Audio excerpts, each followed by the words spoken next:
Good afternoon and welcome to another James Loves Butter episode. I hope everyone's been alright. Welcome back. It's been a little while, but I'm back at it now, so just want to see how you're all doing. Welcome to anybody that's new to this channel. Welcome to any old subscribers. It's good to have you back. After numerous conversations with people and discussing some things, I thought I'd present today what my experience of rehab was like. I'm sure there's some people that may want to go to rehab that are unsure, don't know what to expect. Some people that have been to rehab, or some that are looking to maybe find out some stuff to help somebody else go to rehab, I guess. My experience is unique because it was my experience, you know. Please like and subscribe to the channel if the content that I'm discussing and talking about is useful or helpful. Use the button, subscribe and like and comment, all that kind of thing. It really helps to promote this information on this channel amongst the YouTube community. It's really helpful, thank you. Any questions or comments or anything you want to ask, please comment below and ask, and I will get back to you, definitely 100%. So,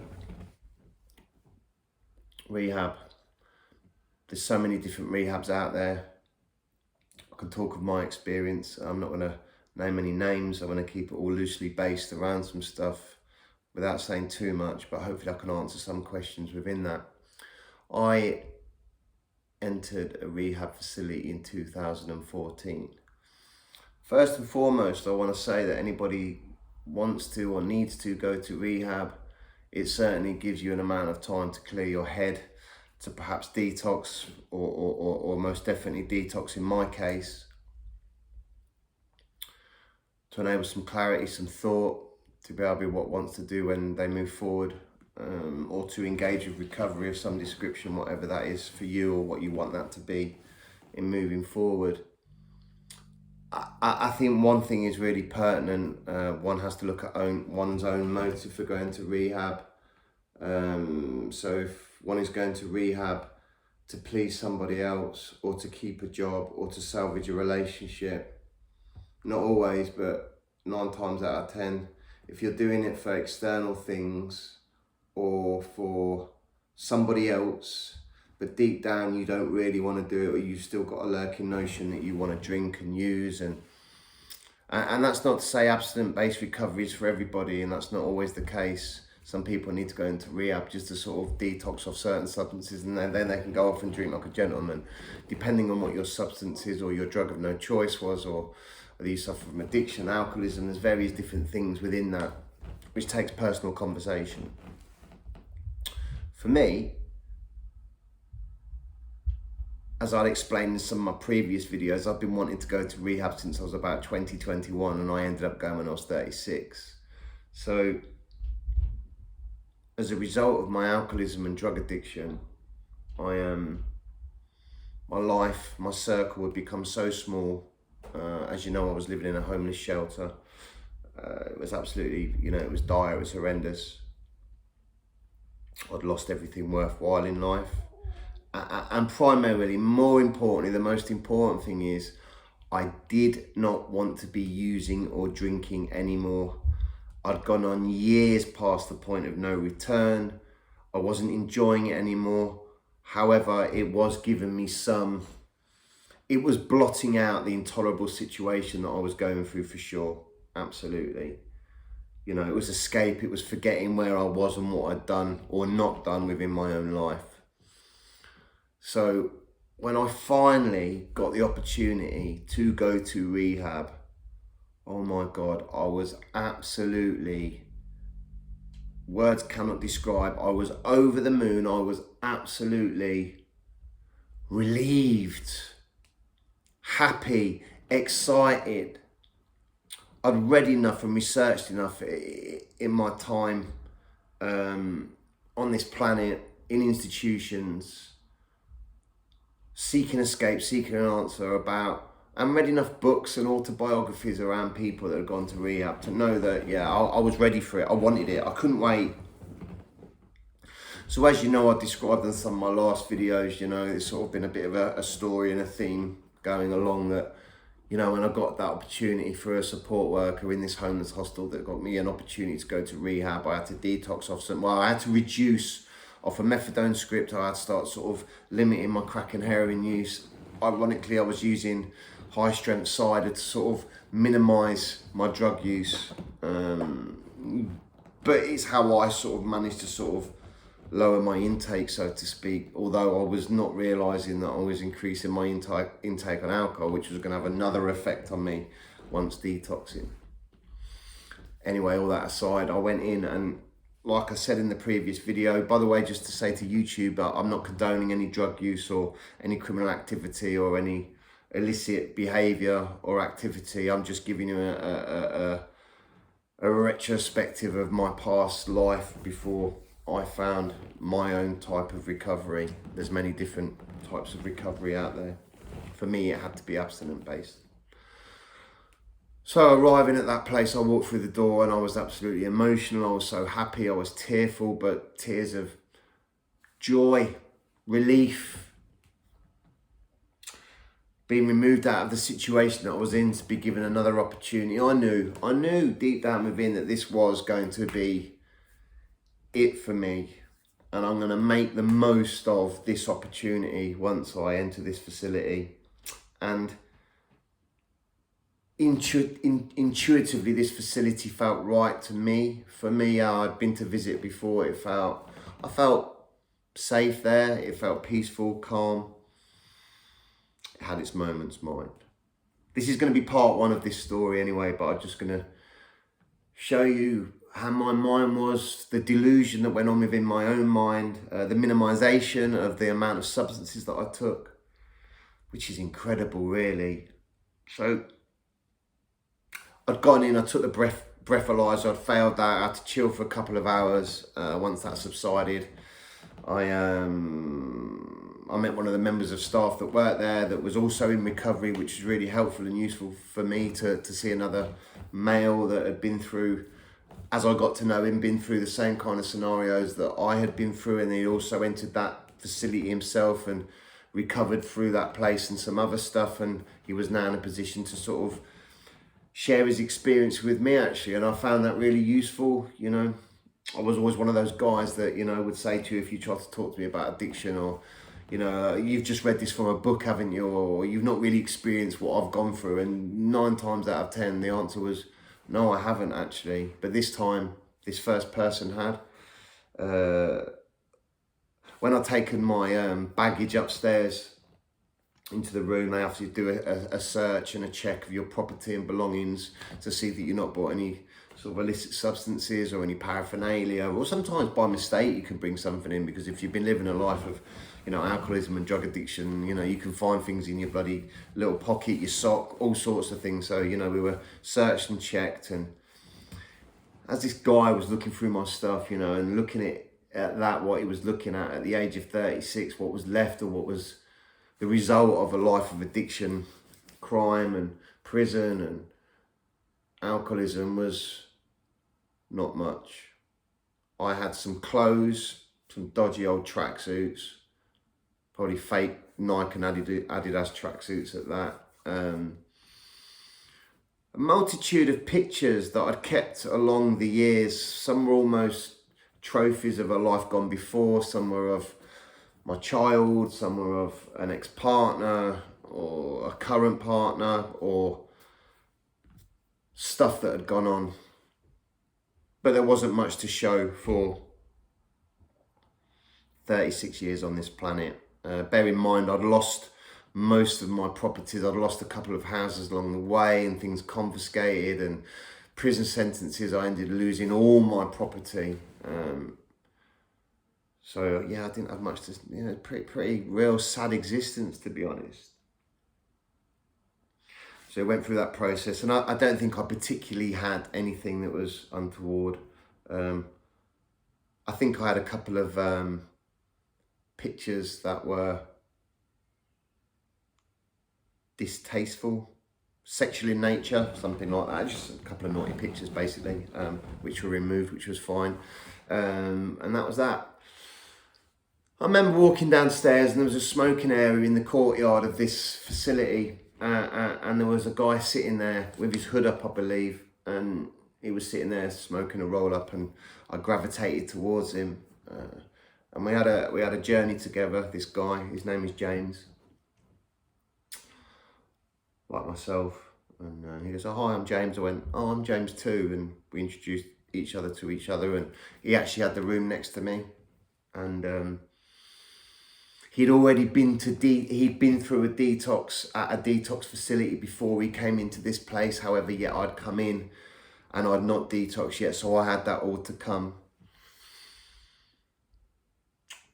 In actual fact, I had 2 detoxes to come, because I came in on a load of substances and I'd reduced my methadone script to a certain amount, 25 mil.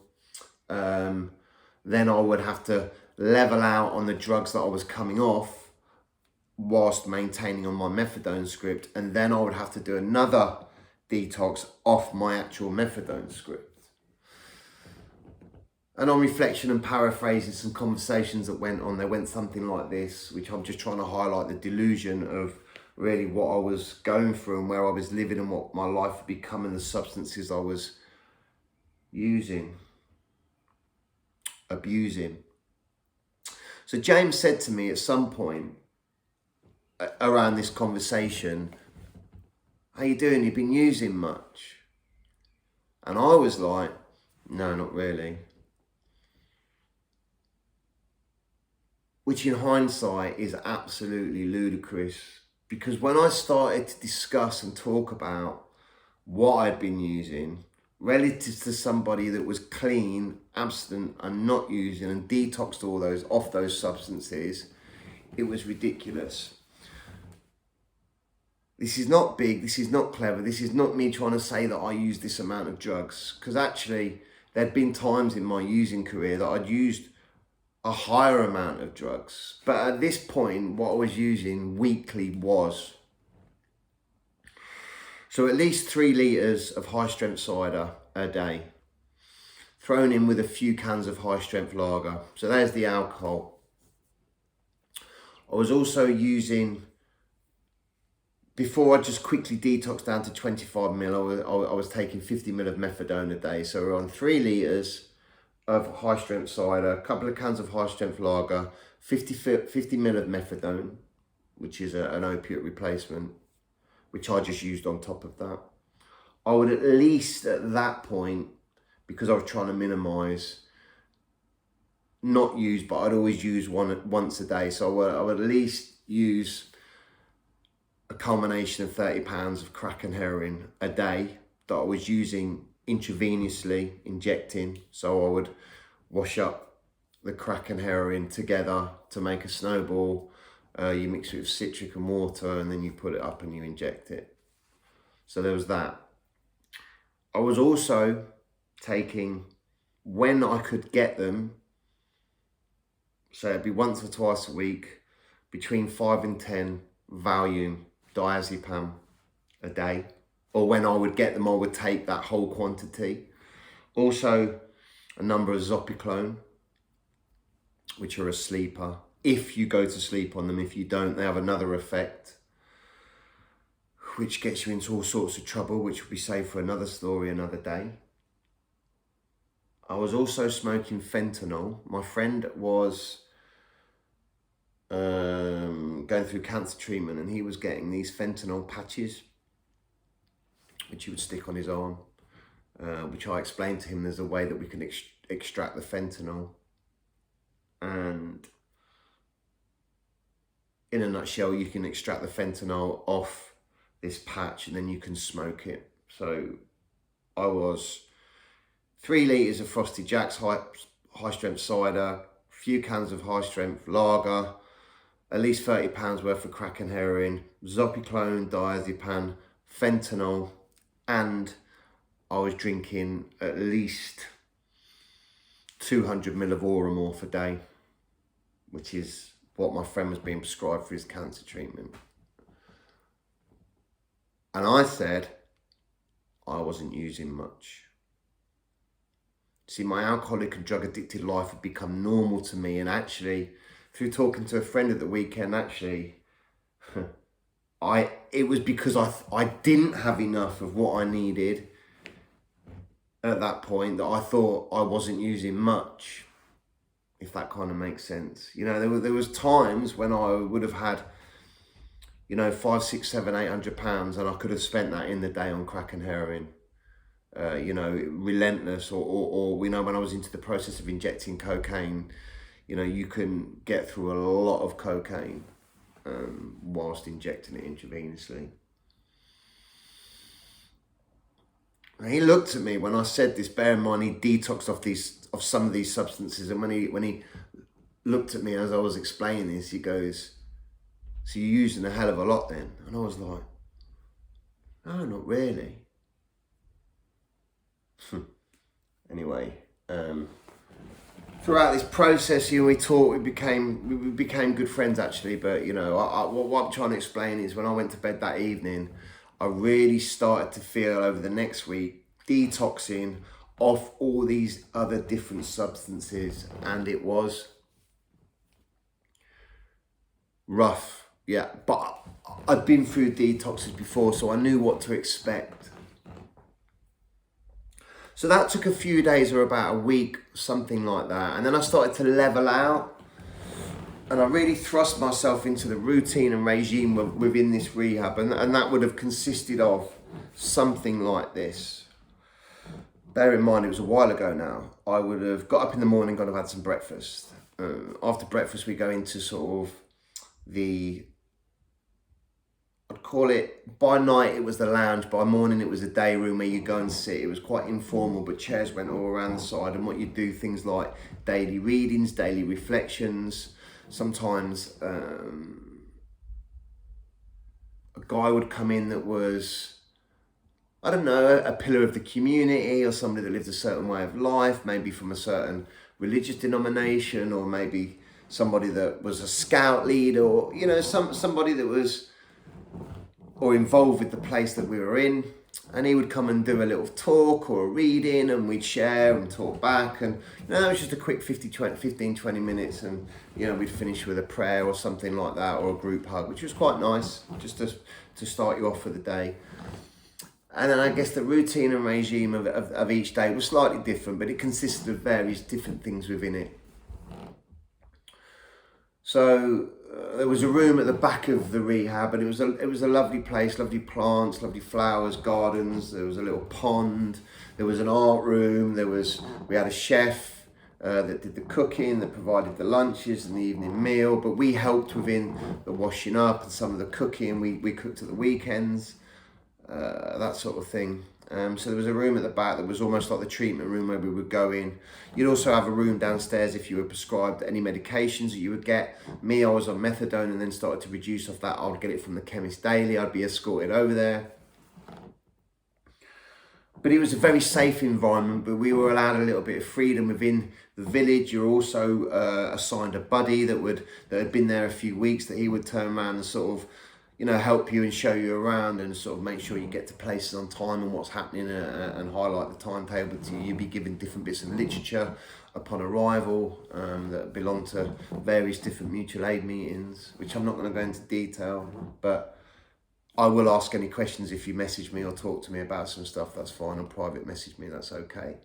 But in this context, I won't disclose too much. So the I forgot what it was called now, this room at the back of the place, and that's where we would have the facilitator would come, and we would have things like, how are you feeling today? What's going on for you today? For me, I was always somebody that, because I was almost resilient, defiant, a survivor, holding your head up high within the prison system. Although I didn't realise it, I wasn't awake to it at the time. I wasn't great at expressing how I felt, but I didn't know any different. They would say, "How you doing, Joe?" I'm like, "Yeah, I'm good today. Do you know what? I'm just so happy to be here, and I'm so happy to be in this facility, being taken part in all this and having this opportunity," which was so true, But deep down, I was frightened, I was scared, I was hurt, I was wounded, I was remorseful, guilty. But initially, I was just so happy to be there. So we would have that sort of thing. And then we would go through various different things, such as, you know, Johari's window, what else? Fear, resentment, communication, anger management. We also had an individual counsellor each, which we got to talk about some stuff. Or our own personal stuff, and that was unpicked and looked upon, and we formed a relationship with our counsellor.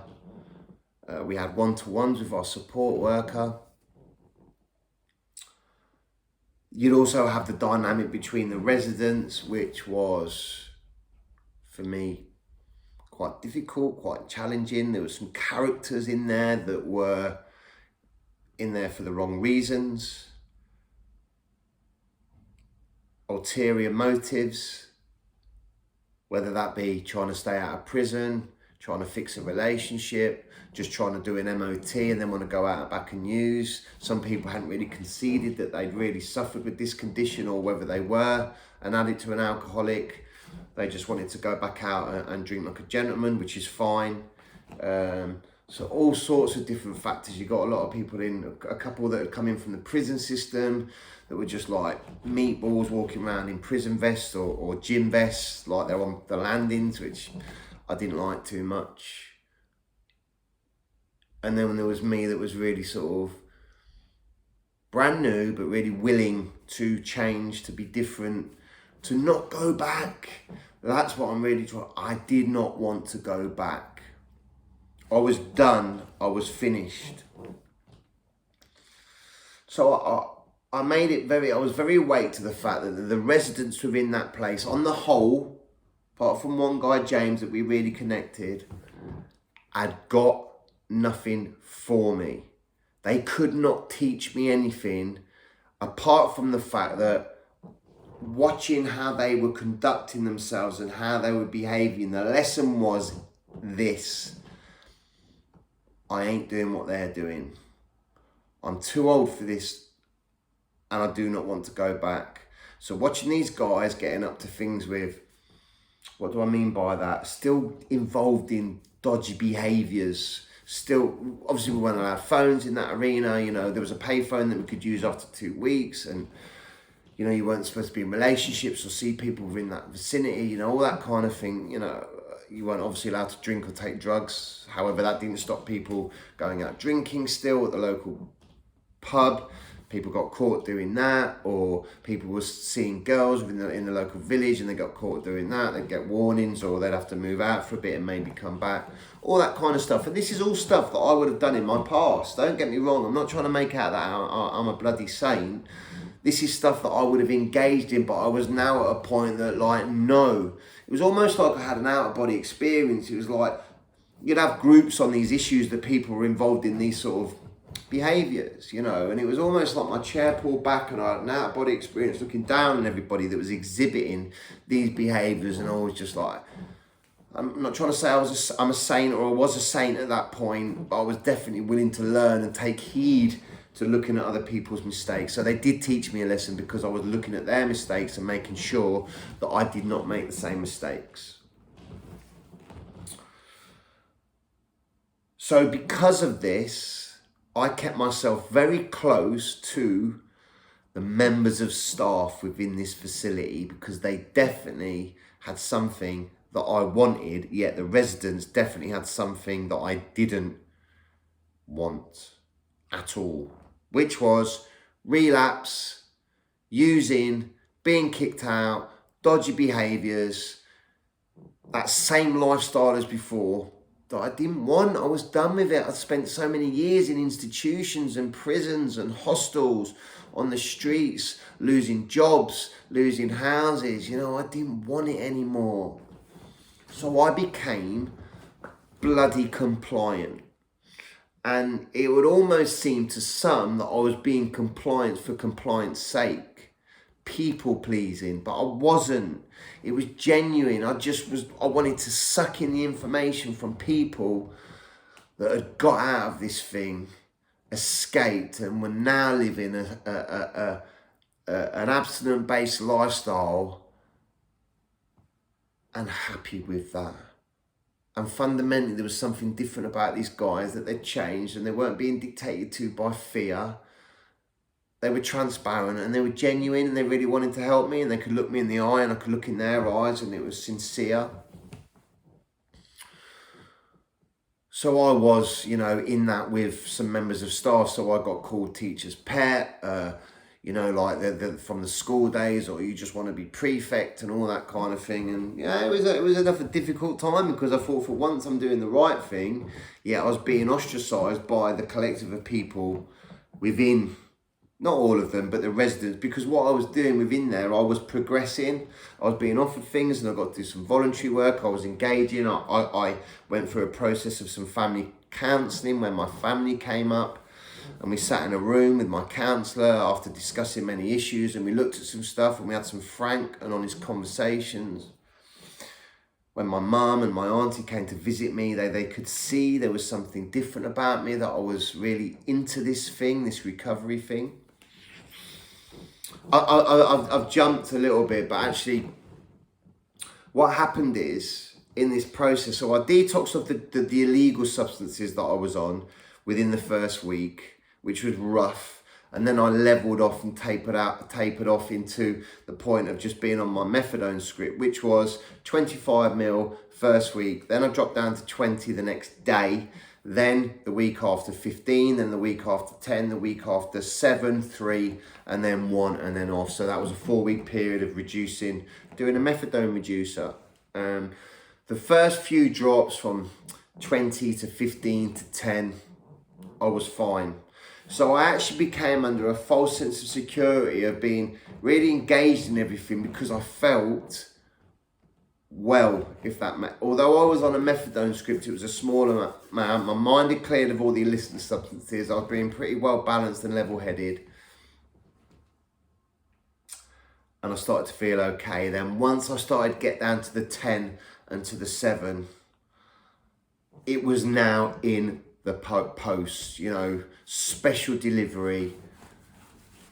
I had to sign for it, man. It was raw, it was intense, and I started getting down to 10 to 7 to 3 to 1. And I remember my first day off methadone, everybody was like, "Well done, James, you've made it, you've done it."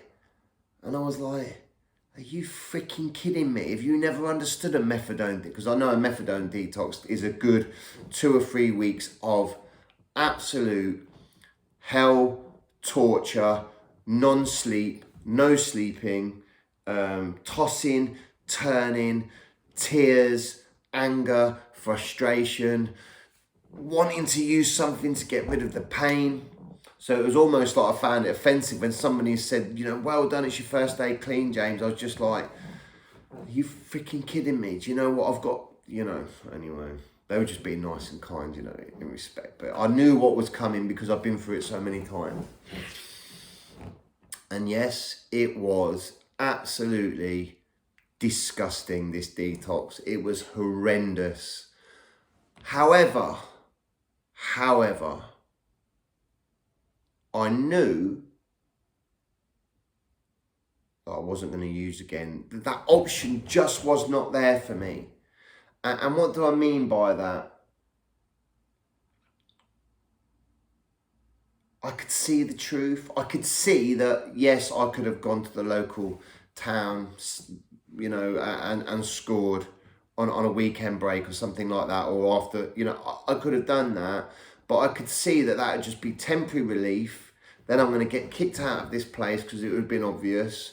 And then I'd be back on the street. So it's just like, no, that's not happening. I did get prescribed 7 Zopiclone for each of the night from when my detox started or finished, when I was actually clean. But the real withdrawals were going to start. And I took 1 Zopiclone a night, and that did not touch the sides. It didn't do anything. In fact, you'd be better off waiting. a week or two and then using the Zopiclone to sort of aid your sleep. In fact, I had a friend in there probably about 2 weeks in that you could see that I was at my wit's end, you know, almost suicidal with not sleeping, but fortunately I had some stuff to listen to, some recovery based stuff that I was listening to, some speaker CDs and tapes that got me through. I was also having about 6 or 7 baths throughout the night. Something else that happens when one is detoxing off an opiate, you get all your senses back, your noradrenaline, but it overcompensates, it overproduces. So that's why your eyes water, you sneeze, you yawn, you stretch. And there's something else that comes back to life as well, if you catch my drift. And that is very difficult to deal with or frustrating because you are so sensitive. I'm trying to discuss this tactfully, but it is something that comes up many times during the night, and it gives you some temporary relief, and then you feel horrendous again. So the repetition of temporary relief and then a bath. So that was going on, some temporary relief and then the bath about 7 times on repeat throughout the night would get me through to the next morning. Plus, I started praying. Somebody else said that they prayed during this process, and I definitely certainly engaged in that before, because I'd be like, God help me, you know, definitely in prison sentences or on the streets when rattling, I'd ask God for help, you know, I make no bones about that. So I started to interject a bit of prayer, and I'm not religious, man, I just want to emphasize that, but I just needed to draw from something, whether it be my own resources deep down within or some external resources or power, but just holding on for dear life. And I got through that detox.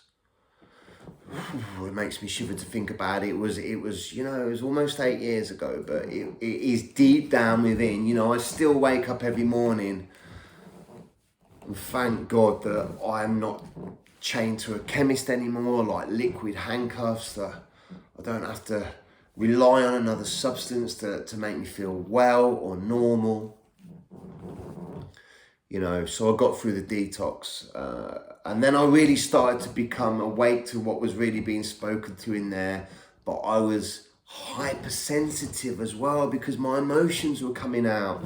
I wasn't used to expressing things or communicating, or I didn't like not getting my own way, and things that I wanted all to myself, and self-seeking and people-pleasing and greed, lust, envy, you know, all these things like the 7 deadly sins that would become apparent, and dealing with other people's defects of character, or other people's defects of character highlighting my defects of character, all that kind of stuff that went on. There was a lot of groups, and in the second part of this, I am going to look at this other stuff in a little bit more detail without going too specific on certain topics, but I will touch on things, you know, briefly. Just to say, within this process of being in this place, I started to go to some mutual aid meetings of different sorts. For me, God, that was just such a breath of fresh air. I was so happy to go into these places and find other people that had also been through the same experience as me. It was absolutely paramount for me to have found other people that were going through the same thing as me, that had been through it and come out the other side. It was revolutionary. I never had a problem within the context of going to my first mutual aid meeting and saying, hi, my name is James and I'm a drug addict, or I'm an alcoholic. It was liberating because it was evident, although I didn't quite understand what it meant at that point, and there was some more information to come to give me that information, knowledge around my condition, but still, to find out there was other people that were just like me and that had escaped, that had found some freedom and peace, and then were there to help people like me, was absolutely revolutionary. It was where I was at. I was so happy to be there, and there was a lot of people, well, I say this because that might seem bloody obvious, but there was a lot of people that were not happy to be there. Trust me, they were not happy. I was happy. I was in a new world, a new arena, out of my old way of life, my old way of living, a chance, an opportunity to rebuild and re-engage with people within my own new community and within my family's community. You know, it was just great. So I really want to just wrap it up there, but just to give you an insight to anybody that is thinking of going to rehab, there's lots of options, but check your motives, why you're going, what you want to go for, what you want to get out of it. Be upfront, be honest. You know, if you want to just go and detox and MOT and come out and drink like a gentleman or use like a gentleman, then that has to be your experience. But I'd really recommend that look at your own experience and looking back at your history and how that's worked out for you. And have those honest conversations with yourself and, you know, with somebody that you're talking about potentially going to rehab. Rehab doesn't have to be for everybody. You don't need to go to rehab. However, I did, just because of the nature of the substances I was on and where I was living. I know people that have detoxed out here with a good support group and a good network of people, but I wasn't in that place then at all. So thanks for listening. I really appreciate it. I will catch you soon. I'll do a part 2. Have a great afternoon. Have a great weekend. Thanks for listening. And I'll see you soon. Don't forget, James loves butter.